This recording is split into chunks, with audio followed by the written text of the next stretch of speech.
আমরা রক্ত দিয়ে স্বৈরাচার সৃষ্টি করি। আমরা ভুলে যাই সেই যেই মানুষগুলো আহত হয়েছে, ওই যে নূর হোসেন পিঠে গায়ে গুলি লেগেছে, আমরা ওগুলো ভুলে যাই। ভুলে গিয়ে আবার স্বৈরাচার একটা ফ্রেম তৈরি করি, আমরা নির্বাচন করি, আমরা কাঠামো তৈরি করি, সেই কাঠামোর মধ্যে স্বৈরাচার বসে থাকে। এখনো বাংলাদেশের প্রায় সকল জায়গায় স্বৈরাচারী প্রাতিষ্ঠানিক রূপগুলো রয়ে গেছে, সেগুলোকে আমরা প্রতিহত করতে পারছি না।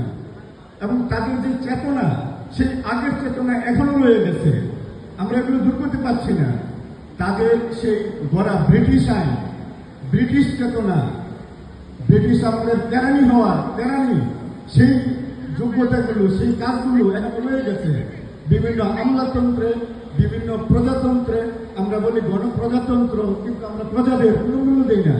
আমরা রাজতন্ত্র করি রাজা হওয়ার জন্য, আমরা প্রজাদের কথা শুনি না, আমরা নির্বাচনের জন্য পাগল হই। আমি ছাত্রদেরকে বলবো, তোমরা এই ব্যাপারে খুবই সচেতন থাকবা, যে কখনো কেউ দাঁড়ালো, একটা দলের হয়ে দাঁড়ালো, এটা কিন্তু আমরা ভোট দিচ্ছি, কিন্তু ওই মানুষটা যদি যোগ্য লোক না হয়, তাহলে দুর্নীতি করবে এবং দুর্নীতি করে স্বৈরাচার হবে। আমরা দেখছি চাঁদাবাজি বিভিন্ন জায়গায় ঘটছে। এই চাঁদাবাজিগুলো রুখতে হবে। আমরা নিজেরা চাঁদাবাজি করবো না, আমরা যেন ন্যায়ের পথে থাকি। আমাদের ছাত্রদের প্রতি আমার বিশেষ, আমি সবসময় তাদেরকে উৎসাহিত করি যে আদর্শবান হওয়ার জন্য। আদর্শটা আসলে কি?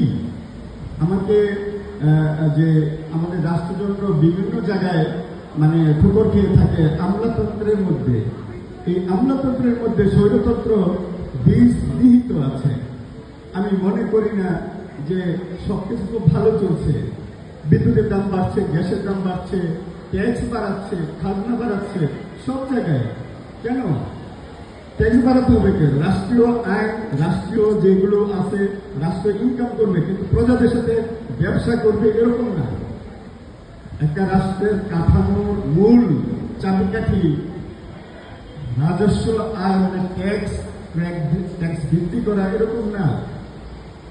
যদি ট্যাক্স দিয়ে থাকি তাহলে আমার ওই লোকগুলোকে পুষতে হবে।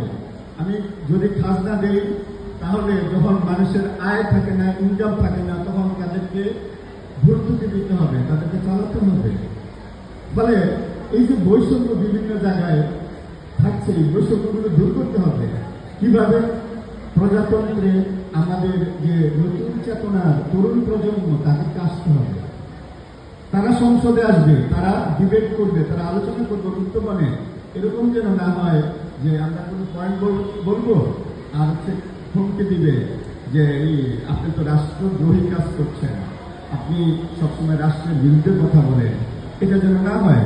আমি নির্বাচনী দায়িত্ব পালন করবো না, স্বৈরাচারী দায়িত্ব পালন করবো না, আমাকে হুমকি দিবে যে আপনাকে রাষ্ট্রদ্রোহীর মামলা দিব। সেই প্রাতিষ্ঠানিক গ্রুপটাতে এখনো রয়ে গেছে, আমাকে দিয়েছে, হুমকি দিয়েছে, আপনি রাতের ভোট কেন করবেন না? স্বীকার করে না সবাই, রাতের ভোট করবে, কিন্তু রাতের ভোট কেন, আপনি ভোটের দায়িত্ব কেন করবেন না? আপনাকে তো রাষ্ট্রদ্রোহী মামলা দিব। এই যে আমরা কি ওই শ্রেণী থেকে বের হয়ে আসতে পেরেছি? পারিনি তো, এখনো পারিনি। কবে পারবো আল্লাহ জানে। তবে ছাত্রদের যে উৎসাহ, উদ্দীপনা এবং চেতনা আছে, সেটা হয়তো আমরা আগামী 10-12 বছর পরে এটার একটা একটা খুব বড় পরিবর্তন দেখতে পারবো। যাই হোক, আমি খুব বড় বক্তব্য শুনে, কারণ হচ্ছে আমি সিনিয়ররা আছেন, বিস্তার বক্তব্য দেবেন, আমার সময় কম।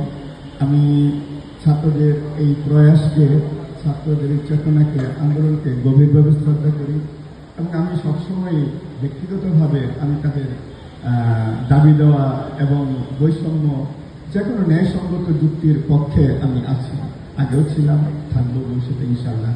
আল্লাহ হাফেজ। আসসালামু আলাইকুম।